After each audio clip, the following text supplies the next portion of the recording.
Hello, my name is Borik Hidjes, author of the best-selling book, The Parable of the Pipeline. I open my book with a story about Palblo and Bruno, who take two very different paths in their quest for financial independence. What you're about to see is the delightful animated story of their adventure.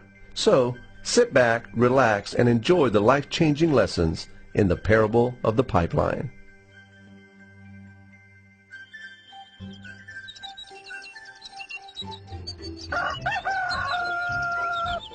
Far away, in a small village, near a beautiful valley, lived two friends, Palblo and Bruno. They were both young and dreamed of a better life for themselves.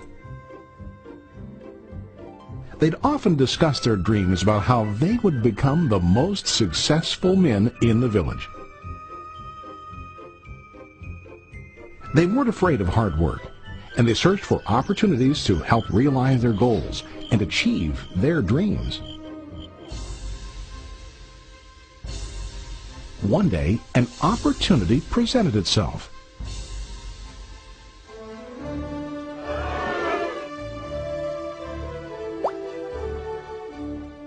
The mayor of the village decided to hire two people to bring water from a spring up on the mountain, across the valley, back down to the village. They were to be paid based on the amount of water delivered to the village. Bruno and Palblo enthusiastically got to work. Every day, from morning till evening, they carried buckets to and from the spring. They worked hard, carrying water to the village. In the evening, they'd return home with their day's wages.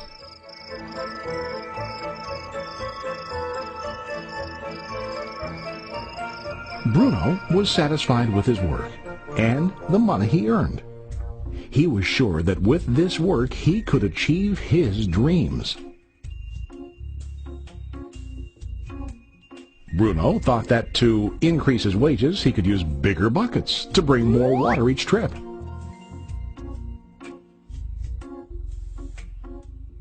He believed with a larger income he would soon be able to buy a cow and the house that he dreamed about.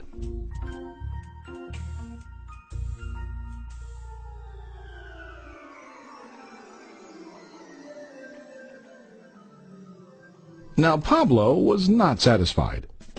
At the end of the day, his back and hands ached, and he was exhausted.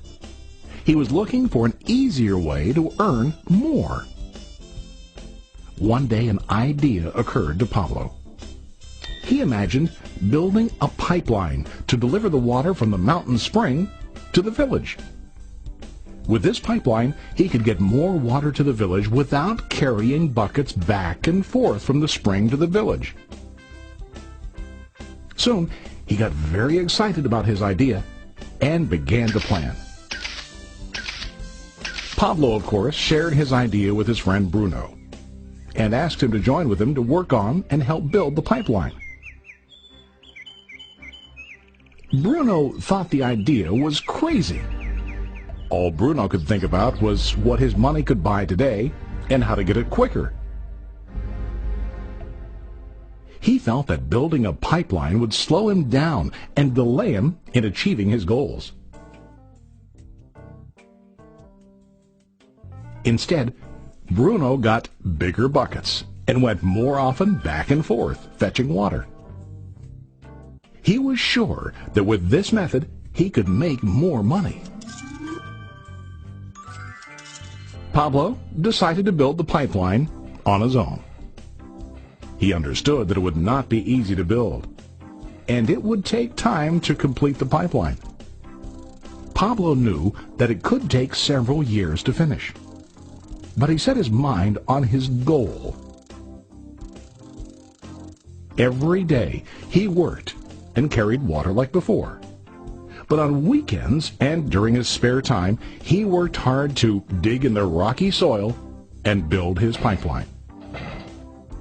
In the first month, there was little to show for his work.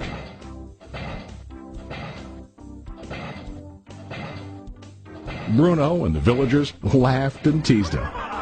They called him Palblo the Pipeline Man. During this time, Bruno's income doubled. He already bought a cow and a bigger house. His lifestyle changed.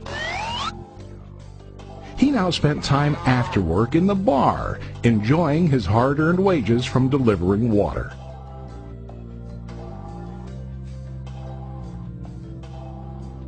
What Bruno didn't realize was that his body was starting to stoop from carrying the heavy buckets every day.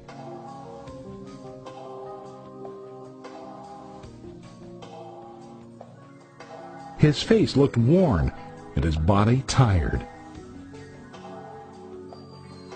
Soon, he began to carry less and less water due to the wear and tear on his body.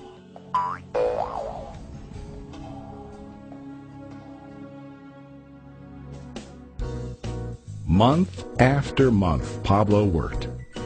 Soon a year passed, and then a second year.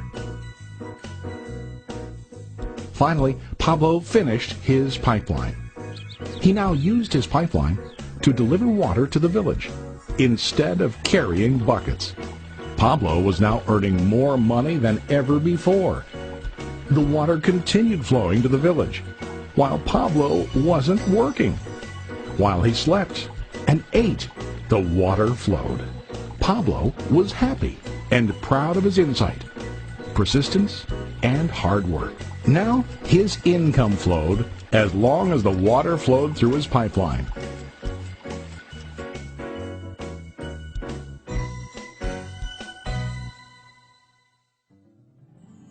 The story of Bruno and Palblo is a reflection of life. Their jobs symbolize what most people do to earn money. Bruno gets his money using buckets.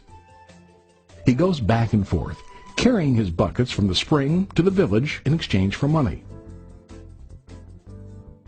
To increase his income, he either has to go more frequently to the spring or to use larger buckets.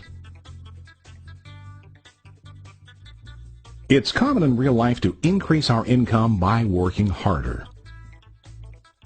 For example, working overtime or getting a second job. We also increase the size of our buckets by accepting a higher-paying position, which often includes spending more time on the job. Most of us exchange time for money like Bruno. We know that every person has only 24 hours in the day and that it's not possible to use all our time to work. The most difficult time comes when we can no longer exchange time for money due to age, health, or other reasons. Then, our income stops. Now let's review what Palblo did. Very wisely, Palblo did not exchange all of his time for a limited income, but he used some of his time to build a pipeline. He knew that the pipeline would bring ongoing income as long as the water flowed. An ongoing income that multiplied the time he worked each day. Palblo knew that someday, maybe because of age or health, he would no longer be able to exchange his available time for money. Palblo knew that if he could make his idea of a pipeline work, then he only has to do the hard work of building the pipeline. After the pipeline was completed, Palblo was able to monitor and maintain the flow of water to ensure that his income will continue. Palblo has shown us that to earn an income, we don't always have to directly exchange time for money. There really are better ways. How about you? Are you still like Bruno, who directly exchanges time for money? Or do you want to be like Palblo, building and maintaining a pipeline for ongoing income? If you are interested in the idea of building your own pipeline, contact the person who lent you this presentation. You can start building your pipeline today.